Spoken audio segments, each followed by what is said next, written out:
together are really creating a lot of concern among healthcare workers. On Thursday of this past week, the stated clerk of the Presbyterian Church's General Assembly issued a recommendation for all PCUSA congregations to switch to virtual or electronic worship only. On Friday, I think it was Friday, maybe I'm getting my days mixed up. Anyway, this week, the General Presbyter of the Presbytery of Eastern Virginia recommended that all Eastern congregations in the Presbytery of Eastern Virginia go virtual only and not have in-person worship from now to at least the first of the year to see what happens. The big concern, I was in a meeting with other pastors in the Presbytery on Wednesday. The big concern right now is Christmas Eve. People who are coming on Sunday and regular Sunday attenders are well informed of the procedures and the processes that are necessary to come to in-person worship. The concern is that Christmas Eve is traditionally a time when a lot of folks who don't regularly attend Sunday morning worship will come to worship. And those folks don't know the established procedure, may or may not follow the guidelines. And there was a huge concern among the pastors that would create what's called a super spreader event. And there was a big desire on the part of pastors not to do that. So many churches in EVA are suspending their in-person worship at this point. I have sent out that information to the members of the session here at Heidenwood. I was just emailing with Leslie Brooks, the clerk of session, this morning. We are going to have a called session meeting via Zoom on Tuesday night of this week to make decisions for Heidenwood, for worship between now and the new year. There are some other considerations that also need to take place. What to do with the office space. Should we just keep the office open, or close it down, or something in between? What to tell people who utilize Heidenwood's facilities during the week, because there's a lot of activity that goes on here during the week. And then what about the preschool? So all of those decisions are going to have to be made, and we need to make them quickly so we can get the word out. In light of all that, I sort of had just made the executive decision that this will be our last seminar class for the year, just for everybody's safety. I will be recording them so that you can have access to them on the website or some other way. We can send you paper copies of the slides if you'd like to see those. Perhaps we can, if you have like some sort of way to listen to it on I don't know if anybody has cassette players anymore. I don't even know if we have them. But whatever way we can make this accessible to you, we're going to explore all those opportunities. But just for everybody's safety, this is going to be our last Sunday morning seminar, at least till we move through all this. My hope and prayer is that if we take precautions now, perhaps we can look forward to a more open Easter season, which would be the next big season of the church. So that's just sort of my hope and prayer. So just wanted to let y'all know what my thought processes have been over the last few days. And if any of y'all have any input, Jimmy's on the session. You can talk to her, Leslie, or any of the members of our session. Wallace is the chairman of the Board of Deacons, so he might you can talk to him as well. So there you go. Let's have a prayer. Great mighty God, thank you so much for this day that you have made for us, and we know that this is not what we were looking forward to as far as observing the Christmas celebration and preparing for your birth, Lord. It's unlike anything any of us have ever had to live through before, Lord. But in the midst of it all, we know and we trust that you are present with us and that you have us in your hand. And that whatever happens, Lord, we belong to you, and you are our God, and you are always there for us. And we thank you so much. Thank you in Jesus' name. Amen. All right, so we had 3 today and two more times scheduled together. We'll talk about Paul's arrest. You can have that on video or audio or however you can do it best. And then to the ends of the earth. If you've been keeping up with the schedule, I've sort of been struggling. I did have the word "in" here, Paul in Jerusalem. I just have been reflecting on what I actually had in mind to do this morning. So I actually changed this to Paul to Jerusalem, which sort of captures a little bit more of what we're actually going to be talking about for our time together. Just as a reminder, we are in the last third of the book of Acts that Jesus talks about. As Acts opens in 1:8, we are going to the ends of the earth specifically. We are with the Apostle Paul. We're going to be in Acts chapters 20 and 21 for those of you that might be following along in your Bibles. And there may be some things that you want to check out as we go through here. So a couple of things that I would like to accomplish today. Number one, we're just going to kind of explore Paul's third missionary journey, just almost like a travel log, take a look at some of the map of how his route would have probably or possibly been. And then right at the end to talk about how Paul's decision, this deliberate decision to return to Jerusalem, speaks to our Christian calling today. As you know, one of the things we've been trying to accomplish as we've gone through this is sort of take a look at how what things that happened a couple thousand years ago are still applicable in our lives and in the life of the church today.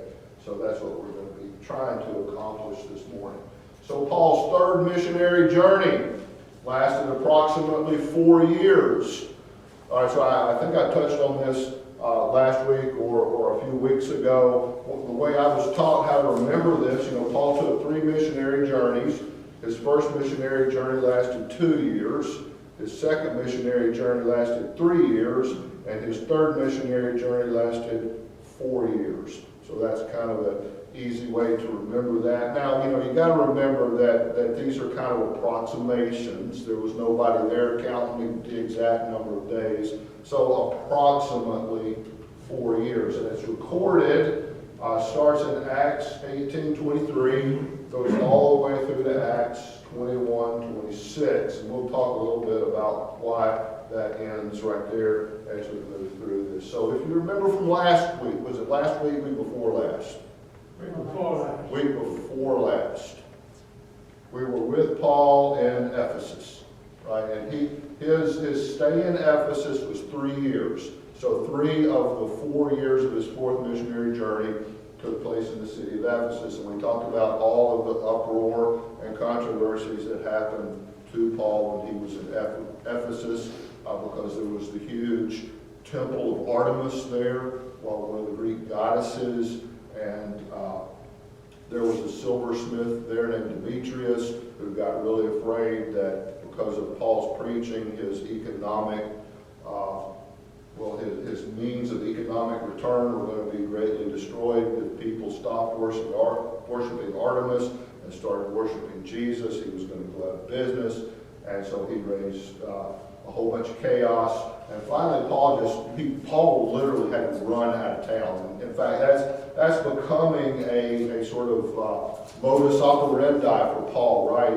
He preaches Jesus and everything goes okay for a little bit, and then people start really understanding what Paul is saying and the political, economic, power structure, fallouts of all that, and they end up running Paul out of town. And sometimes they even try to kill him, and a couple of times they get really close to doing that. So Paul leaves Ephesus following the uproar, and he goes to Macedonia. So this is roughly the route he likely would have traveled up the western coast of this is the modern country of India right here. So up the west coast of India to a little place called Troas. We've heard of Troas before. No, India. What did I say? India. Turkey. Thank you. I'm sorry, I don't even know what I'm talking about. I'm thinking faster than my mouth is moving. Thank you for the call out there, the correction. Troas, we talked about Troas before, Paul's second missionary journey. That's where he sees the Macedonian band. So he's roughly following the exact same route. Goes across the Aegean Sea, past the island of Samothrace to Neapolis, and then down the Via Egnatia to Philippi, right? And you can see this green dotted line here is actually tracing the approximate route of the Via Egnatia. It would have started over here in Istanbul and come across to Neapolis and followed that route to the okay, brain, turn on. This is the Aegean Sea. Adriatic. The Adriatic Sea, thank you. Then Paul would have, left Macedonia and headed down to Berea, and he's going all the way down to Greece. And when they talk about Greece in the New Testament, they're roughly talking about the southern part of this giant peninsula here, which is the contemporary country of Greece. In the ancient days, the northern section was known as Macedonia, the southern section was known as Achaia, and then the whole section would have been Greece. And specifically, when they talk about Greece, they're talking about the city of Corinth. All right, so Paul returns to Corinth for the second time. Right, he's already been in Corinth once. He established the church there. Was there a couple of years, established the church, left, and now he's come back just to pay him a visit. Now, in the New Testament, we have all those letters, right? 1st and 2nd Thessalonians, Romans, 1st and 2nd Corinthians, Galatians, Ephesians, Philippians, Colossians. So during this time, in all likelihood, Paul is writing many of those letters. While he's in Ephesus for those 3 years, there's speculation that Paul wrote would have written his letters to the Thessalonians, maybe even one of his letters to the Corinthians. And then as he's traveling these routes, he's writing letters, and he will continue to write letters to the churches pretty much throughout the rest of his ministry. All right, so he's in the city of Corinth, says about 3 months, and then he decides to go back to Syria. So that's, he's from he's been commissioned by the church in Antioch, which is in Syria, to take these missionary journeys in the first place. So he's going to go back. So he's in Corinth. He's going to go back to Syria, to his hometown of Antioch, when he learns that some Jews, it doesn't really specify what Jews, it just says he learns about this plot that Jews have made, presumably to catch Paul out in the open and kill him, because they've just had enough of what he's doing. Right? He's telling these Gentiles that they don't have to become Jewish to be a Christian. Right? Now, some of these Jews have interpreted that to mean that Paul wants everybody to give up the practice of their Jewish faith. If they're Jewish, they need to stop being Jewish in order to be a Christian. That's not what Paul is saying at all. In fact, Paul makes the point several times that he is a practicing Jew, and he has not given up his Jewish faith. He's just, come to the belief that Jesus is the Messiah that was promised in the Old Testament, and so he's taken his Jewish faith and fulfilled that in the belief that Jesus is the Messiah. And because of that now, he's sure enough of his faith in Jesus to pronounce Jesus as the Messiah. Jesus has called him to be a minister to the Gentiles. And Gentiles All they have to do is believe in Jesus. They don't have to take that step through the Jewish faith to become Christians. They just, profess their loyalty to Jesus. So instead of going back to Syria, Paul decides that discretion is the better part of valor, and he decides to go back by way of Macedonia. So instead of just getting on a boat at Corinth and going back to Syria, he turns back north and pretty much retraces the route back up through Berea, Philippi, Neapolis, and back to Troas in this opposite direction. He kind of gets changed right here. All right, so one of the most complete lists of the people who accompanied Paul during these missionary journeys is listed in this part of Acts. All these names are specifically given to those who accompanied Paul during most, if not all, of his missionary journeys. Okay, and if you go through and read through his letters, the end of Romans is one place you see this, but in other letters as well, all of these names are reiterated by Paul himself when he sends greetings to the churches that he's writing to. If you've ever read some of his letters, right at the end he'll have this list of names. Say hello to Phoebe, say hello to Junius and Julius, and say hello to all these people. And by the way, the people who are with me send you their greetings. They say hello as well. And then he'll list names periodically. And all of these names in some place or another appear one or multiple times in Paul's letters. All right, but this is one of the places where we see the most complete list of all these names all together in one place. So these people, they go ahead of Paul, and they just go from Corinth to Troas. So they sail across the Aegean Sea. Paul and Luke, they go to Philippi, and then they go to Troas, where they spend several days. So they're up here in Philippi. They've come from Corinth down up to Berea, back through Thessalonica, Philippi, Neapolis, and then they head back to Troas. Okay, so then they go from Troas to the little island of Miletus. Okay, so Troas, and some kind of route either by ship all the way, or maybe by land. They go to Assos, Mytilene, Chios, and then down to Miletus. And something really interesting happens down in Miletus. Paul sends word up to the church in Ephesus that he wants to talk to the elders of the church.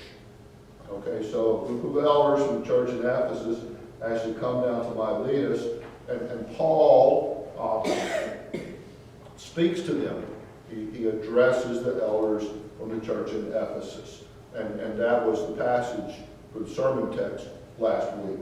And in that address, Paul gives them some instructions about how to be the best elders that they can be. And he also makes a statement that this is the last time they're ever going to see him again.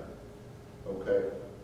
Jesus has already had word from, Paul has already had word from Jesus through the Holy Spirit to go back to Jerusalem, and things are not really going to go well for him. Paul's going to face a lot of adversity once he gets back to Jerusalem. But Paul has made the conscious decision that the end point of this last journey he's going to make is Jerusalem. Okay? And we're going to take a look at some things that happen between now and the time he gets to Jerusalem. But Paul has made up his mind that that's what he's going to do. Okay? Jesus has told him to go back to Jerusalem, but not everything's going to go well with him. So Paul's down here in Miletus. He says goodbye to the elders at the church of Ephesus, and then he journeys all the way to Jerusalem. So roughly following this route from Miletus to Cydnus to Rhodes, the city of Patara and Rhodes. And this is where the famous Colossus of Rhodes in the harbor there would have been, to Myra, down past the island of Cyprus, and then to Tyre. All right, so he arrives in Tyre, he spends 7 days there, and then he goes by ship to Ptolemy. Well, he's actually just, he lands here and then he's got to change ships. Okay, so his layover, we think that an hour or two layover in the airport is kind of inconvenient. He has a 7-day layover. Okay, so it kind of puts things in perspective a little bit. So he gets on another ship, but while he's there, the disciples in Tyre tell Paul not to go to Jerusalem, because they also know that if Paul goes to Jerusalem, it's not going to go well for him. Okay, so he's been warned now. He's been told by Jesus things are not going to go well. He gets told by disciples in the city of Tyre that things are not going to go well. Okay? So you would think that somebody, that has some brains, they've been told by Jesus, they've been told by the disciples that things aren't going to go well. Maybe you might change your mind a little bit. So he leaves Tyre, goes down to Ptolemais, and then from Ptolemais, he goes on down to Caesarea. We've heard about Caesarea before. We're going to hear about Caesarea again. But in Caesarea, well, he's in Ptolemais first. He's greeted by the believers. He spends the day there. And then he goes to Philip's house in Caesarea. So if you remember Philip was a deacon back in chapter 6. Philip goes to Samaria in chapter 8, right? And he helps an Ethiopian eunuch find Jesus in Acts 8, right? And now he's living in Caesarea. We've also seen Peter in Caesarea with the Roman centurion named Cornelius, right? So Caesarea becomes a pretty prominent location in Acts, right? So in Philip's house, Philip has got 4 daughters who are specifically designated as prophets in the church. Right now, in the early church, there were 4 sort of offices in the church. Paul states them in Ephesians chapter 4. Some would be apostles, some prophets, some evangelists, and some pastors and teachers. Right? Pastors. Sometimes they split those up, pastors and teachers. So 4 or 5. Philip's daughters are prophets, right? And so that's one of the places where we clearly see that in the early church, women had official roles in the church.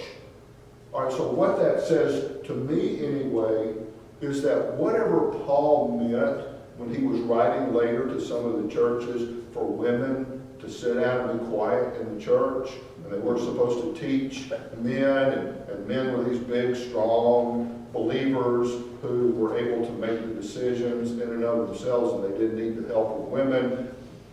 That can't be what Paul meant, because there are obviously, this is one of those places where it is obvious that in the early day, right almost from the very beginning, women had major roles of leadership in the church. Okay, so whatever else Paul might have been talking about, that was not it. Okay.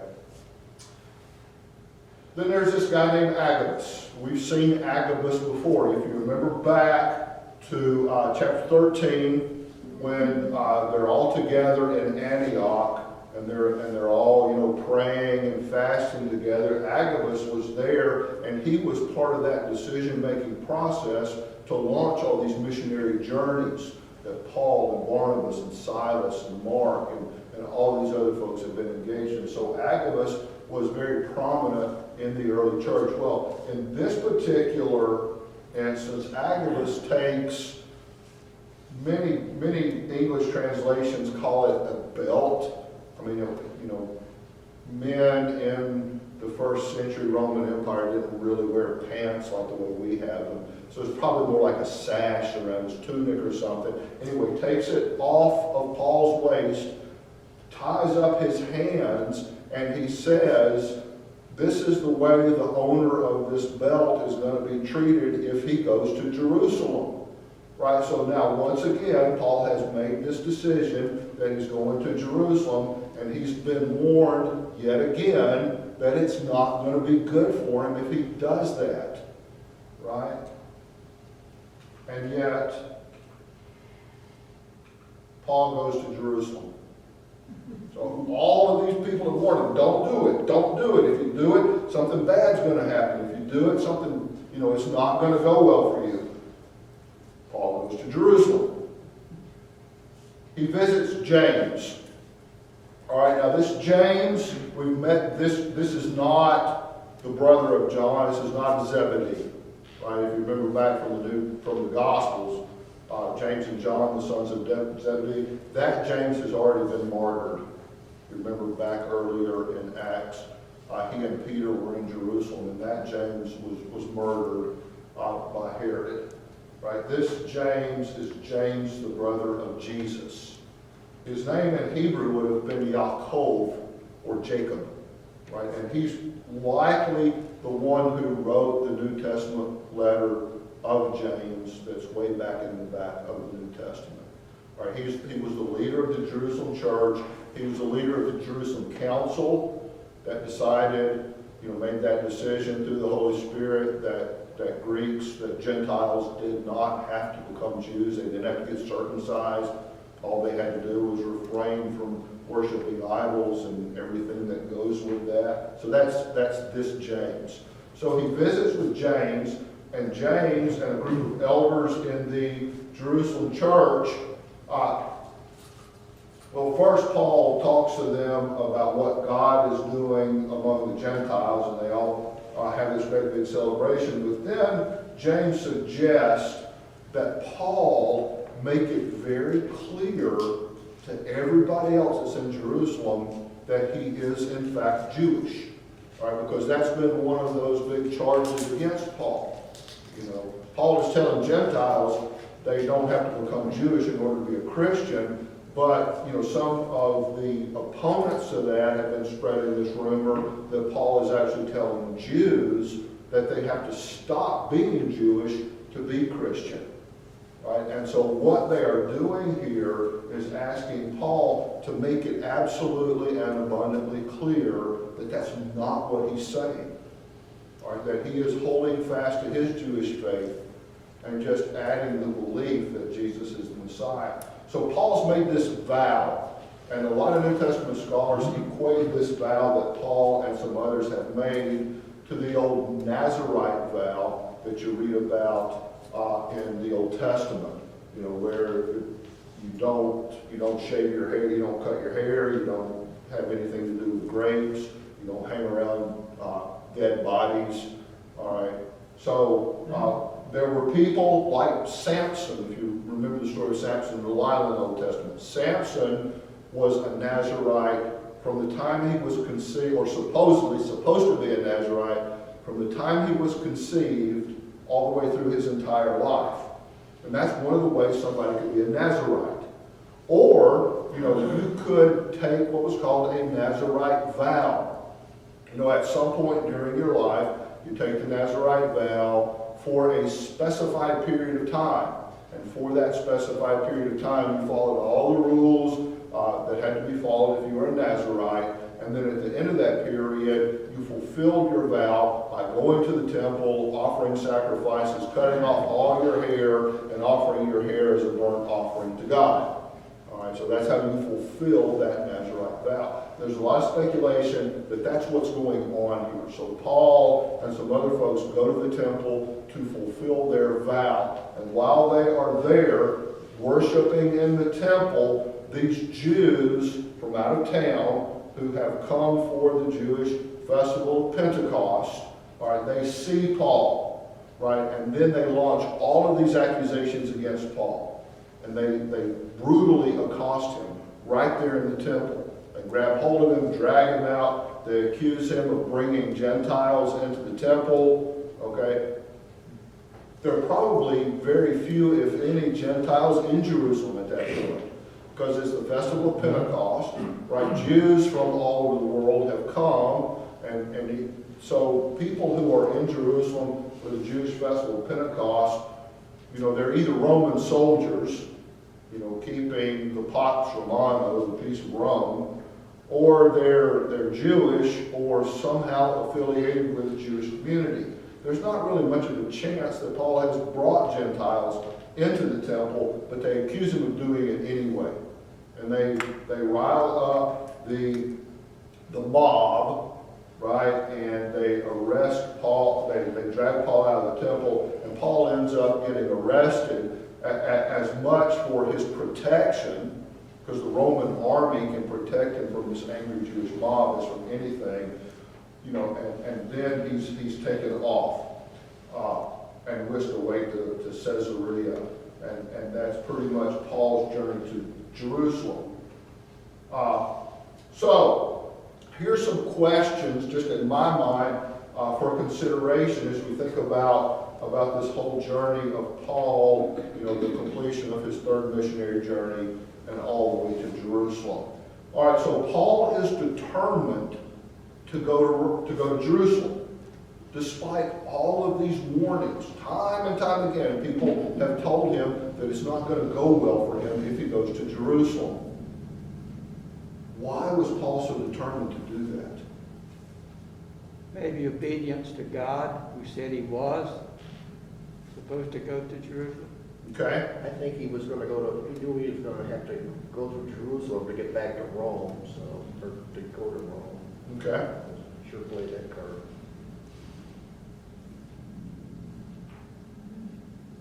But basically, he believes that this is the way God has called him to fulfill the mission that he has set before him. And in spite of all the warnings to the contrary, he's bound and determined to do that.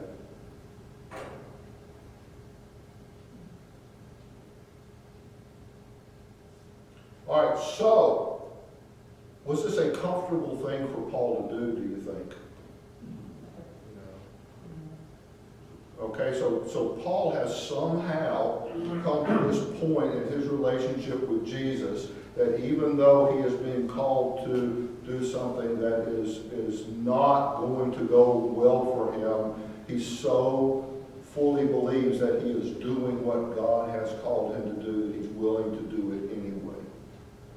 Right, so when you feel or believe that you are called to step out of your comfort zone, what's your reaction? Self-doubt. Doubt? Am I really, is this really what God wants me to do? You think Paul ever had any doubt? He was human, he must have had some He doubt. must have had doubt.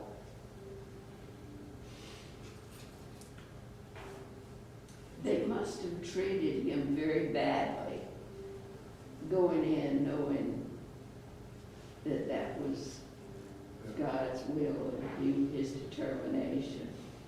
It's incredible. I don't have time to, I have a lot of personal stories about this. I just you know, to summarize a lot of different things that happened in my life. There are very few times in my experience where following God's call does not require at least some stepping out of what is comfortable to you. That pretty much is a given. All right. How does Paul's commitment to Jesus inform our commitment to Jesus? Just for consideration. And what does that say to the church today? You know, we're about to go through a season of the year that is incredibly different from anything that we have experienced before. I mean, we've already been through a year that's incredibly different. And we're about to go through a season of the year when we're used to being together with family and friends and the church family and, you know, having all sorts of activities. You know, it's not going to be that way this year.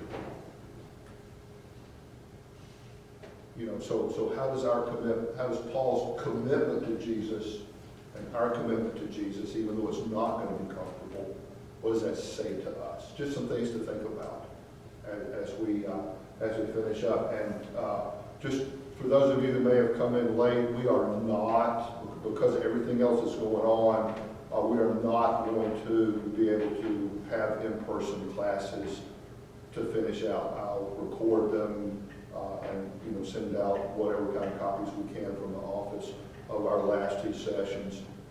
I appreciate all the support, the encouragement, your input, and being a part of the class as we've gone through this journey through Acts. I hate that we're not going to be able to finish up in person, but you know, it's just one of those things that we're having to deal with right now. So it's time to get ready to go to worship. So let's wrap up with prayer. We thank you, dear God, for this time that you've given us together. And even though we can't finish this up together in person, we know that you are with us in spirit and in truth. And we just pray that you will keep our hearts and our minds open to you and to discern what you are saying to us in all the circumstances we find ourselves in, so that we can be the people you have called us to be. We thank you in your precious name.